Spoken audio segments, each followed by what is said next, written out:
Une décennie de croissance soutenue, soit de 7%, pour que la République démocratique du Congo atteigne un statut de pays à faible revenu moyen et 50 ans pour dépasser le seuil de pays à revenu moyen élevé, selon des estimations du Fonds monétaire international de 2017.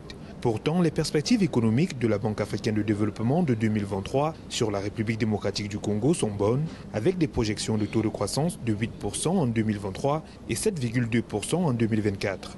Ces chiffres mettent en relief les résultats des efforts des politiques entreprises par les autorités de ce pays d'Afrique centrale dans un contexte de crise continue.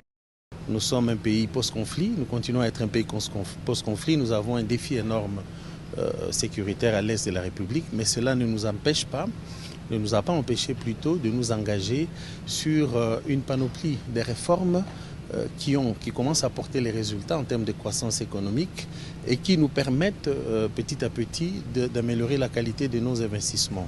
Nous sommes encore loin, effectivement, dans les secteurs des infrastructures, nous sommes encore loin d'atteindre le niveau satisfaisant, mais nous sommes en train d'évoluer sur la bonne voie. Troisième pays le plus peuplé d'Afrique, la République démocratique du Congo, comme plusieurs autres États africains, fait face à plusieurs défis de développement malgré son énorme potentiel économique et minier estimé à 24 milliards de dollars. Pour relever ces défis et atteindre les objectifs de développement tels que contenus dans son document stratégique de développement 2022-2026, les autorités congolaises mettent un accent sur la bonne gouvernance et l'utilisation efficiente des ressources économiques tout en axant la priorité de leur action sur les secteurs clés, la sécurité, les infrastructures, la santé ou encore l'éducation.